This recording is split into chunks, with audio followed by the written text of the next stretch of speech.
Hello, good morning दोस्तों, कैसे हैं आप लोग।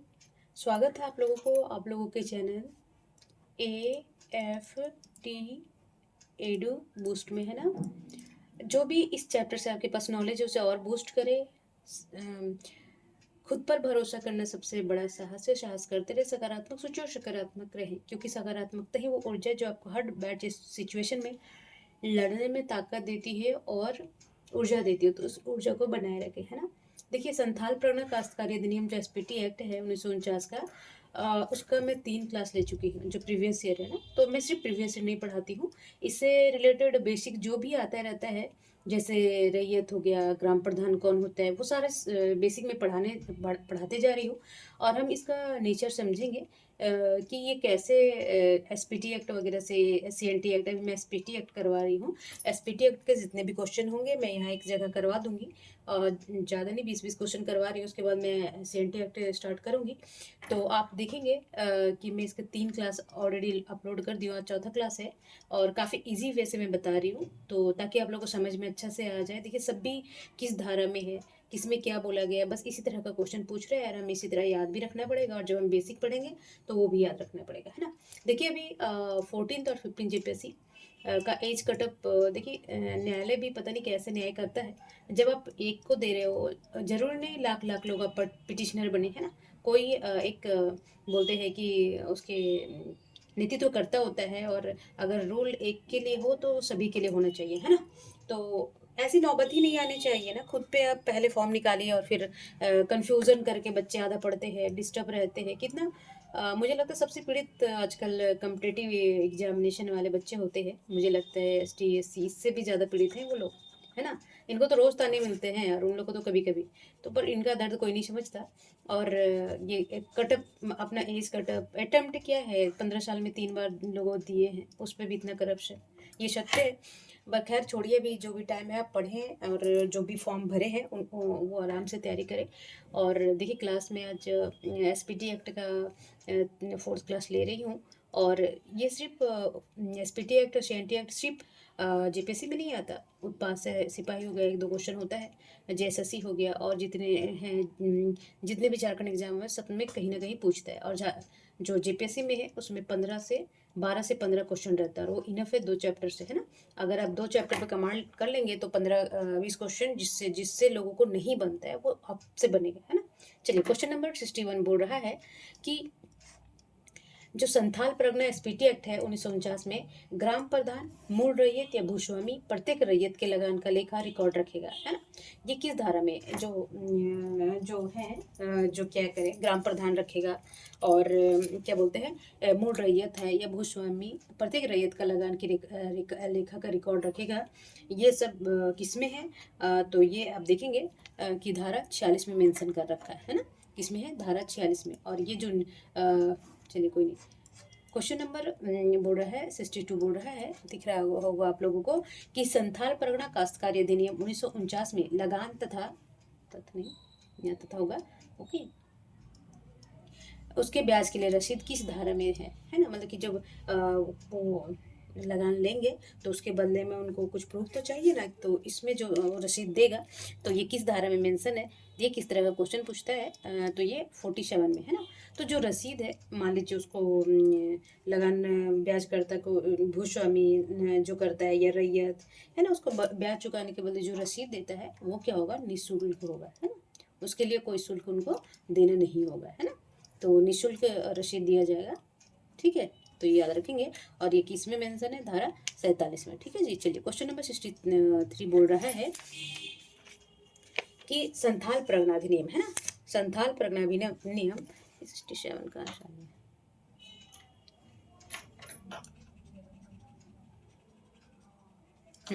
बोला, संथाल परगना अधिनियम 1949 में जमीन से जुड़े लेख, है ना, रसीदों का ब्यौरा तैयार कर राज्य सरकार अनुमंडल में रखेगी। किस धारा में, है ना, जैसे कि जितने भी रसीद कटे हैं, लगान भुगतान किया गया है, तो ये कौन रखेगा, तो ये राज्य सरकार अनुमंडल में रखेगी। तो ये जो प्रावधान है किस आर्टिकल्स में है, तो देखेंगे ये 48 में। धारा किस में है, आर्टिकल से आ जाता है, बार बार माफ़ करेंगे, तो ये धारा 48 में आता है। ठीक है जी। तो उसमें क्या गया है कि जो अनुमंडल जितने भी रसीद है वो हर अनुमंडल में रखा जाएगा वहाँ उस एरिया का, और ये राज्य सरकार के द्वारा किया जाएगा। तो ये किस आर्टिकल्स में है, तो धारा माफ़ करेंगे, धारा 48 में। ठीक है। चलिए क्वेश्चन नंबर 64 बोल रहा है कि संथाल परगना है ना, काश्तकारी एसपीटी एक्ट 1949 में हस्तांतरण योग होगा, हस्तांतरण योग नहीं, योग जमीन का लगान प्रथम प्रभार पर होगा किस धारा में। हस्तांतरण का जमीन लगान का जो होता है ना वो प्रथम प्रभार पर होगा, वहाँ जोत का लगान भुगतान प्रथम प्रभार पर होगा। अर्थात जमींदार लगान की चुक्ति हेतु ग्राम प्रमुख और मूल रैयत का प्रथम प्रभार समझेगा, है ना। मान लीजिए कि जो ग्राम प्रमुख है वो क्या करेगा कि जमींदार लगान चुक्ति करने हेतु ग्राम प्रमुख या मूल रैयत का क्या करेगा, प्रथम प्रभार समझेगा, है ना। तो ये किस धारा में मेंशन है, तो ये धारा 49 में मेंशन है, याद रखेंगे। चलिए क्वेश्चन नंबर 65 बोल रहा है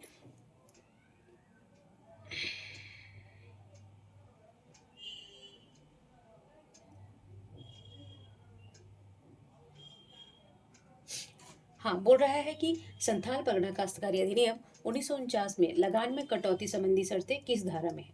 मान लीजिए किसी क्षेत्र में लगान लगाया गया है ना, तो उसमें कटौती किया जाएगा, तो वो किस आर्टिकल्स में बताया गया है कि इसके तहत ये लगान में कटौती किया जाएगा, है ना। तो ये है धारा 50 में। अच्छा, जो सीएनटी एक्ट एसपीटी एक्ट के तहत जो बोलते हैं ना कि जो संथाल परगना सेटलमेंट रेगुलेशन के प्रावधानों के अंतर्गत अगर सेटलमेंट अधिकारी है ना के द्वारा किया गया हो, जैसे कि कोई जमीन है वो एसपीटी एक्ट के द्वारा किया गया हो, तो ऐसी भूमि का जो ऐसी भूमि में जो लगान का है ना, लगान की कटौती जो एसपीटी एक्ट के तहत जो किया गया हो, तो वो लगान का जो मतलब कटौती है, उसकी कटौती कौन कर सकता है, तो उपायुक्त कर सकता है। कौन कर सकता है, उपायुक्त। और ये सारा प्रावधान किस में है, धारा 50 में। ठीक है। चलिए 2-3 बार पढ़िए तो याद रहेगा, और जब हम बेसिक पढ़ेंगे तो और ज़्यादा याद हो जाएगा। ठीक है, तो फिर और इजी हो जाएगा ना। देखिए थोड़ा सा बोरिंग तो नहीं समझेंगे क्योंकि हम पढ़ते नहीं, इसीलिए हमें इजी नहीं लगता है ना।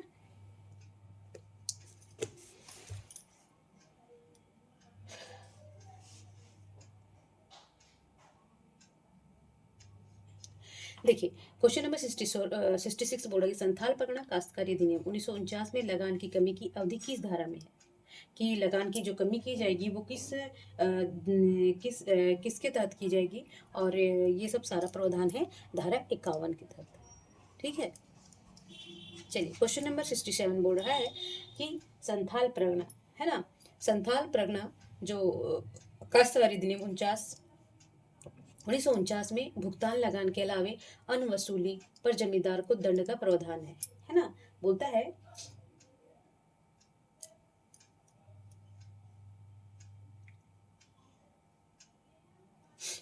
है कि मान लीजिए कि ये क्या बोल रहा है कि भुगतान लगान के अलावा अन्य वसूली, मान लीजिए कि कोई रैयत है ना, इसमें लगान लगाया गया। ठीक है। अगर ये लगान कौन लगाता है, तो ये कौन लगाता है, मूल रैयत लगाता है, ग्राम प्रमुख लगाते हैं, है ना। और कोई एजेंट होते हैं, रैयत के एजेंट भी होते हैं, और कौन होता है, जमींदार, है ना। अगर वो लगान के अलावा कोई मतलब शुल्क लगाता है और दंड लगाता है, तो वसूली का और दंड प्रावधान करता है, तो उनको ना दंड दिया जाएगा। और ये दंड कितना होगा, 6 माह का जेल होगा और 500 रुपये का जुर्माना होगा। ठीक है। तो अगर ये दोनों भी हो सकता है ना, एक तो 6 महीने का जेल होगा और 500 रुपये का जुर्माना होगा, अगर वो लगान के अलावा अनवसूली का दंड का प्रावधान करता है तो। ठीक है। और ये सब किस में है, तो ये धारा 52 में है। ये सब सारे मेंशन किस में है, तो धारा 52 में। ठीक है। चलिए क्वेश्चन नंबर 68 बोल रहा है, मैं सारा पढ़ाते जाऊंगी। अभी देखिए जो भी इसमें आएगा टर्मिनोलॉजी मैं बताते जाऊंगी, है ना। पहले आप क्वेश्चन कर लीजिए, एक दो बार नज़र से निकलवा लीजिएगा ना, तो फिर बहुत ईजी हो जाएगा। बोलो स्टेट संथाल परगना काश्तकारी अधिनियम 1949 में जमींदार भवन निर्माण या दूसरे कार्य हेतु भूमि का अधिग्रहण कर सकता है, किस धारा में है। जमींदार भवन निर्माण या दूसरे कार्यों में वो भूमि का क्या कर सकता है, अधिग्रहण कर सकता है, तो वो किस धारा में है तो देखेंगे।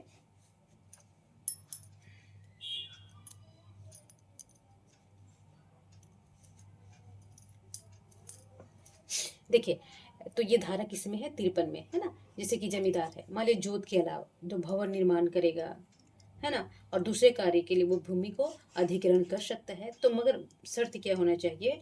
वो क्या होना चाहिए कि जो जोत का संबंध ना जमींदार के हिस्से हो। ठीक है, पहला। दूसरा शर्त क्या है? तभी अधिग्रहण कर सकता है कि जो भूमि अधिग्रहण किया गया है वो धार्मिक और शैक्षणिक हो। धार्मिक कार्य के लिए, जैसे मंदिर वंदिर बनाने के लिए, ठीक है, और शैक्षणिक, है ना, तो जैसे कि ये स्कूल वगैरह के लिए हो, है ना, तो अधिग्रहण कर सकता है। अच्छा, सिंचाई के लिए हो, पाइप वाइप लगाने के लिए ज़मीन हो, कृषि के लिए हो, ठीक है, और किसके लिए जी? और औद्योगिक इंडस्ट्री के लिए हो, तो उसके लिए अधिग्रहण कर सकता है ना। और सरकार की कोई राष्ट्रीय नीति हो, मान लीजिए कि राष्ट्रीय नीति के लिए कोई आवास बनाना हो, है ना, और कोई फैक्ट्री बनाना हो, तो उसके लिए जो राष्ट्रीय नीति है उसके लिए भी ये अधिग्रहण कर सकता है। तो ये सब सारा किसमें प्रावधान किया गया है? धारा 53 में। ठीक है जी। चलिए, क्वेश्चन नंबर 69 बोल रहा है कि संथाल परगना काश्तकारी अधिनियम 1949 में प्रक्रिया के संबंध में राज्य सरकार को नियम बनाने का अधिकार होगा, है ना। तो बोलता है कि जो एसपीटी एक्ट है ना 1949, तो बोलता है कि प्रक्रिया के संबंध में राज्य सरकार नियम बनाने का अधिकार होगा। और ये किस धारा में मेंशन है? तो आप देखेंगे ये कौन सा धारा में है, तो इसका ऑप्शन हो जाएगा बी, है ना, क्योंकि राज्य सरकार का अधिकार होगा कि इससे रिलेटेड वो कानून बना सकता है। ठीक है, चलिए, और ये सब किस में है? तो आर्टिकल धारा 54 में। चलिए, क्वेश्चन नंबर 70 बोल रहा है कि संथाल परगना, है ना, संथाल परगना काश्तकारी अधिनियम 1949 में लगान वसूली के लिए रैयत के खिलाफ उत्तरोत्तर वाद मुकदमा किस धारा में है? जैसे कि बोलता है ना लगान वसूली, मान लीजिए कि लगान वसूल किया जा रहा है, ठीक है।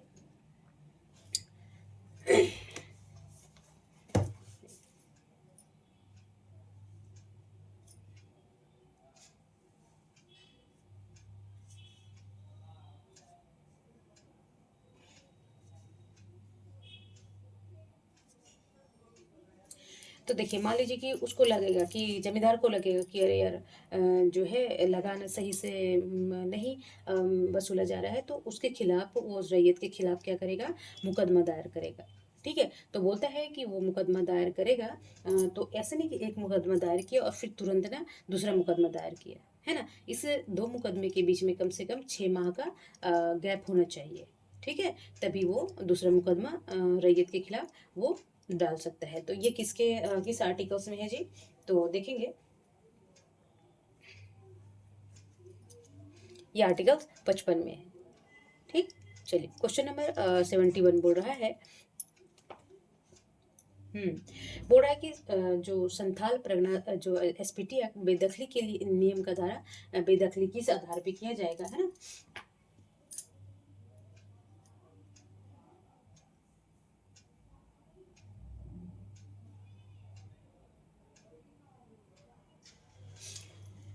जैसे मान लीजिए कोई रैयत है, ठीक है, तो क्या करेगा? जमींदार या फिर ग्राम प्रमुख है, इसे बेदखल कर दिया जाएगा। तो ये किस नियम के जो बेदखली का नियम है, किस आधार पर उसे बेदखल किया जा सकता है? तो ये किस उसमें है? धारा में है। तो आप देखेंगे ये धारा 56 में है ना। तो मान लीजिए उसे बेदखल किया जा रहा है उसके जोत से, कृषि भूमि से, है ना जी।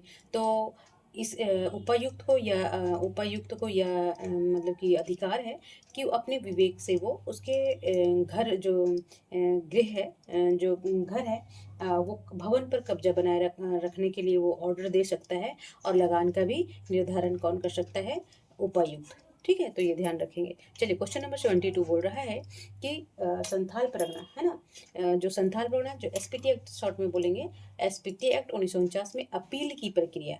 मान लीजिए किसी तरह रैयत को प्रॉब्लम हुआ, जमींदार के खिलाफ, ग्राम प्रमुख के खिलाफ, मूल रैयत के खिलाफ, है ना, तो बोलता है कि अपील कर सकता है।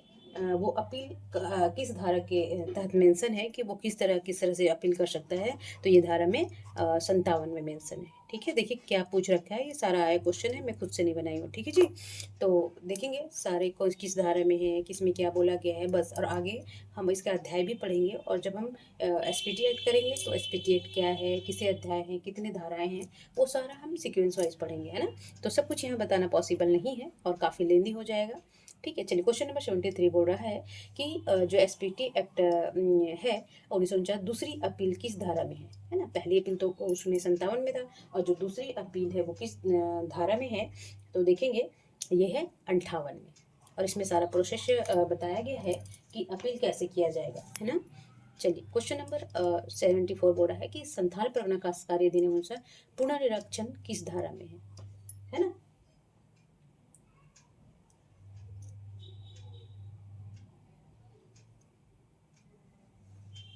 बोलते हैं कि ये जो पुनर्निरीक्षण क्या होता है, जब कोई निर्णय दिया जाता है उसको फिर से निरीक्षण करना, अच्छे से पता करना कि जो निर्णय दिया गया है वो सही में है या नहीं है ना। तो देखिए मान लीजिए कोई कोर्ट सेशन कोर्ट दे दिया, तो ये किस आर्टिकल्स में है, 49 में है और 59 में है। और मान लीजिए कि कोई किसी रैयत के खिलाफ कोई अपील किया जमींदार और उसमें मुकदमा में मुकदमा कर दिया गया है ना। तो इसका पुनर्निरीक्षण के लिए उपायुक्त का ये अधिकार होगा कि उसके निर्णय को वो फिर से उसका पुनरीक्षण करे और जो उचित हो, मतलब कि जो निर्णय दिया गया है उसे अपने पास मंगा सकता है, जिस पर किसी प्रकार का अपील नहीं चल रहा हो, परंतु किसी पक्ष के द्वारा दिए गए आवेदन आयुक्त ऐसा आदेश नहीं जारी करेगा जब तक कि वो उपायुक्त और अपर उपायुक्त के अपील सुनवाई के आदेश दिया गया हो, है ना। तो ऐसा है कि इसका पुनरीक्षण का अधिकार वो धारा 59 में है। ठीक है। चलिए क्वेश्चन नंबर 75 बोल रहा है कि जो एसपीटी एक्ट है 1949 में पुनरीक्षण और पूर्वालोकन है ना, पुनरीक्षण तो किया जाएगा और पूर्वालोकन भी किया जाएगा, तो किस आर्टिकल्स में है, तो ये है 60 में। सिर्फ पुनरीक्षण का हो जाएगा तो 59 में और दोनों आ जाएगा तो 60 में है। ठीक है जी। चलिए क्वेश्चन नंबर 76 बोल रहा है कि एसपीटी एक्ट 1949 में केवल अकेले तकनीकी आधार पर आदेश पुनरीक्षण नहीं होगा, कि बोलता है केवल अकेले तकनीकी आधार पर आदेश प्रोडक्शन नहीं होगा। ये धारा किसमें किया गया है, तो देखेंगे ये धारा 61 में किया गया है। ठीक है, अभी ये सब देख लीजिएगा, फिर बाकी तो हम आगे पढ़ाएंगे ही। चलिए क्वेश्चन नंबर 77 बोल रहा है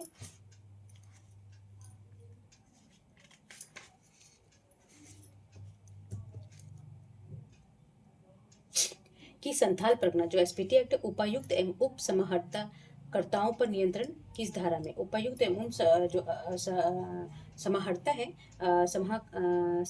समाहर्ताओं का पर नियंत्रण किस धारा में मेंशन है, तो आप देखेंगे ये धारा 62 में है। ठीक है।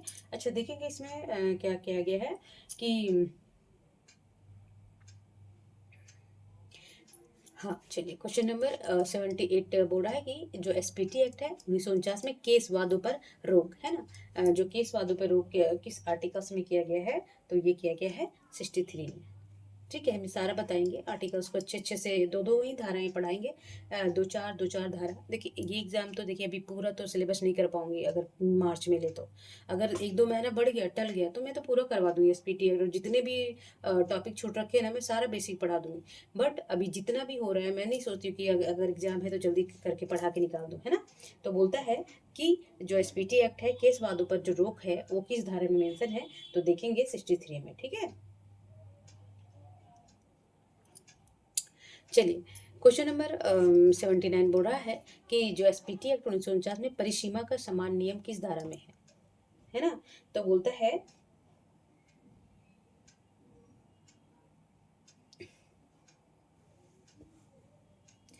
है कि जो परिसीमा का समय नियम समान नियम किस धारा में है, तो आप देखेंगे ये धारा 64 में है।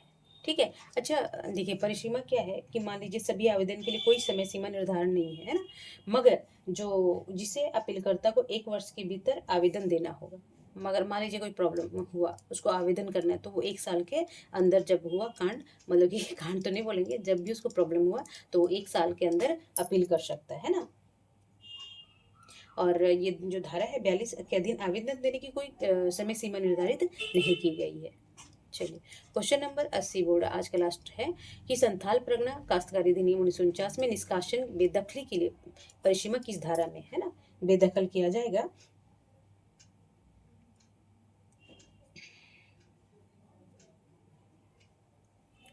तो ये बेदखली के लिए किस धारा में है, बेदखल किस तरह से किया जाएगा, तो ये धारा 65 में है।